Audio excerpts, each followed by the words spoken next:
क्या जैसे 18 पुराण है वैसे उप पुराण है, 4 वेद है 4 उपवेद है, 18 पुराण है उप पुराण है, अन्य ग्रंथ है हमारे यहाँ। और स्वयं वाल्मीकि जी कहते हैं कि वाल्मीकि जी ने 100 करोड़ रामायणों की रचना की, 100 करोड़ रामायण। लेकिन कलिकाल में व्यक्ति 100 करोड़ की बात छोड़े, एक आध रामायण भी अच्छे से पढ़कर समझ जाए तो भी बहुत बड़ी बात है।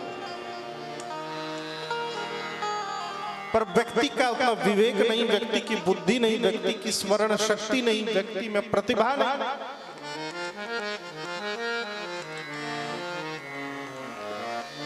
तो फिर क्या करें?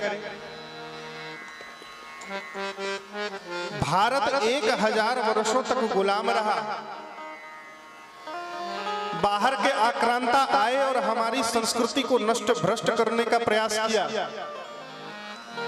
मुगल आए, अंग्रेज आए, सब आए यहाँ। नालंदा, तक्षशिला, विक्रमशिला आग लगा दी गई पुस्तकालयों में, विश्वविद्यालयों में।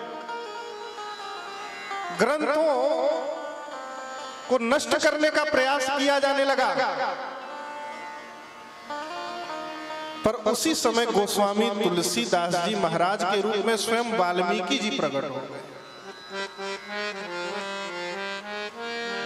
आप पूछ सकते हैं कि महाराज ये कहां लिखा है? तो मैं आपसे निवेदन करूंगा कि भविष्योत्तर पुराण के प्रतिसर्ग पर्व में ये लिखा है कि स्वयं महर्षि वाल्मीकि जी ही गोस्वामी तुलसीदास जी के रूप में प्रकट हो गए।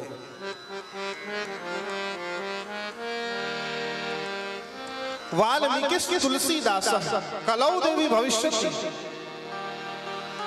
हे पार्वती, वाल्मीकि जी ही कलयुग में तुलसीदास जी के रूप में प्रकट हो जाएंगे।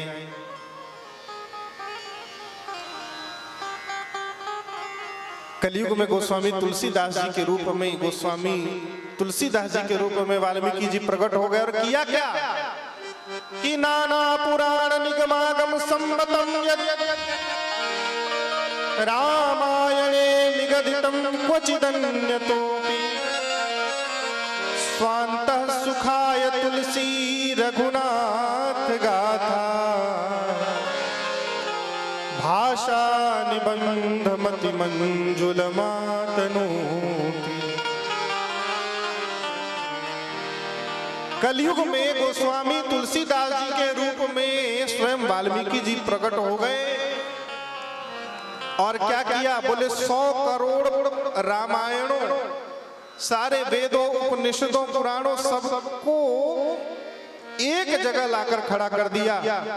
गोस्वामी तुलसीदास जी ने 100 करोड़ रामायणों अन्य ग्रंथों के सार के रूप में गोस्वामी तुलसीदास जी ने श्री रामचरितमानस की रचना की। इसलिए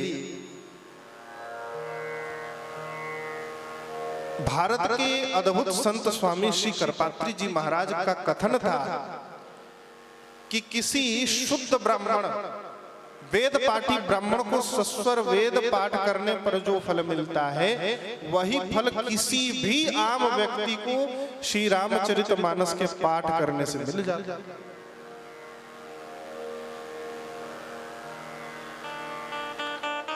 वही फल मिलता है।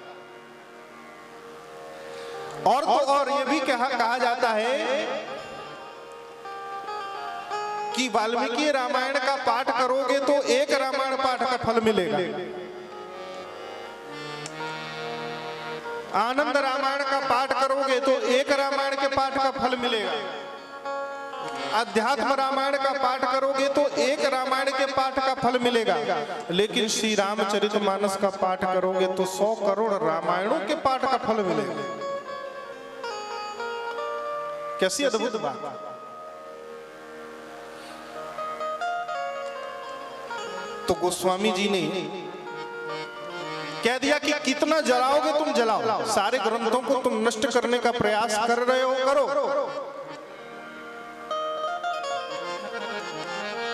विधर्मियों ने हमारे ग्रंथों को नष्ट करने का प्रयास किया, संस्कृति को नष्ट करने का प्रयास किया, परंतु ध्यान रहे जब तक श्री रामचरितमानस भारत भूमि पर है तब तक न भारत को कोई नष्ट कर सकता है और न ही कोई सनातनी भारतीय संस्कृति को नष्ट कर सकता है।